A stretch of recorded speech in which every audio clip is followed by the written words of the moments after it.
Hello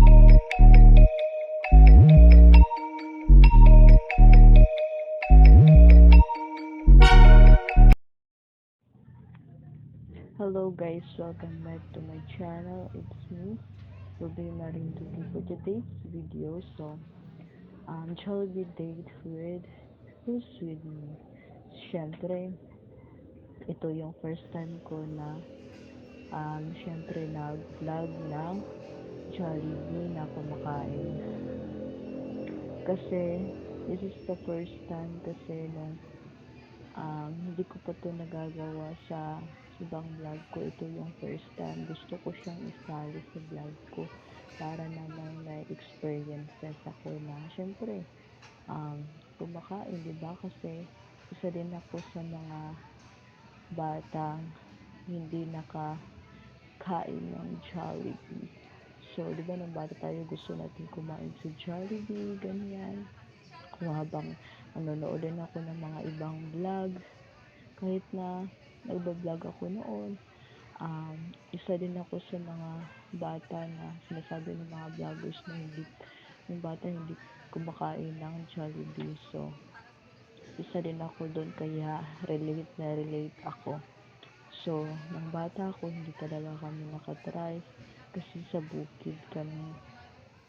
Nung minsan nagbabakasyon kami dito sa Jensan, so sa city, at hindi din kami kumakain ng Jollibee. Pinapasya lang kami ng papa ko na sa, syempre, yung mga laro ng pangbata, sliding, ganyan. Sa mga laruan ng mga bata, parang playground, dyan lang kami pinapapunta. So, nakita yun naman dito sa vlog na ito, na nasa Jollibee kami. So, first time ko din nag-voice record. Gusto ko kasi na i-try ito kasi nga, gusto ko lang sa mga vlog ko kasi lahat ng mga videos ko ay syempre nasa harap ng camera at nagsasalita. So, gusto ko siyang na-try na sound record lang. Kasi, nung dati pa talagang vlog gusto ko, pero ngayon ko lang siya itinry. Diba? Kung bagay din naman sa akin mag-sound recorded. So, para naman ma-experience ko nag-sound record din ako, ganyan. So, napapanood nyo din, nag-order ako ng, syempre, ng Jollibee. So, ang in-order ko, spaghetti, pizza, at saka burger. So, naghintay muna kami dyan hanggang sa nakuha namin ang order namin. At syempre, ilang minutes pa, meron kasi silang parang, ano siya, parang pag mo, ano na to, mag-ring yun or may tunog, ibig sabihin nandyan na yung order mo or kahit nag-take out ka, so malalaman mo yan kung meron na yung order mo. So, ibibigay mo yan at kunin mo na yung order mo.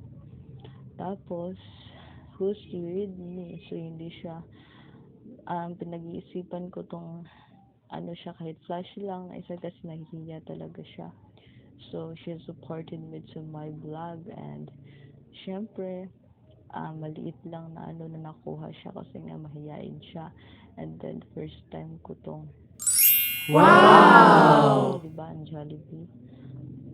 Syempre, first time din namin na magkasama sa Jollibee kasi nung nagtrabaho ako ng kanin, first time kong nakabili sa sarili kong pera na hard work, ganyan. Kasi nung kanin ako, first time ko pero order yun.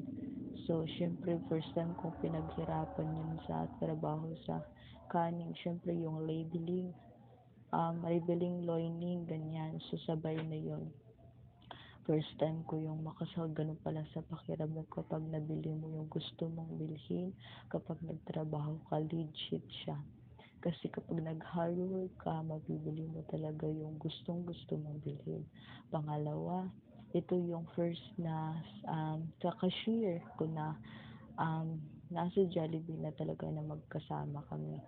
Kasi first time kami lumabas at kumain talaga ng syempre, ganyan, Jollibee, ganyan na magkasama. Kasi noong una, take out lang yun. At saka, hard work ko yun sa labeling at learning. At ngayon, first time kong lumabas kami na, sahod ay, syempre, sa cashier na, syempre, sahod na hard work ko. So, sobrang saya sa pakiramdam na ganito palang feeling kapag pinaghirapan mo trabaho at mabibili mo yung gusto mong bilhin. Ganyan. So, thank you for watching this video. Sana, um, syempre, this is my first time sa mga bata din na nakaranas. Syempre, isa din ako sa mga ganong tao. Na bata pa lang kasi iba kasi yung naghihingi ka lang ng parents mo nung student ako para lang. Syempre, minsan nangungutang pa para makabili ng Jollibee, di ba? Para kasama yung mga classmate, ganyan. So, iba siya kapag nag-hard work ka na, mabibili mo na yun. Hindi ka na nag-utang-utang para lang makapag-Jollibee, para makasabay ka sa classmate. Ibang pakiramdam pag na may hard work ka talaga sa trabaho at nabili mo yung gusto mo. Siyempre, maganda sa pakiramdam.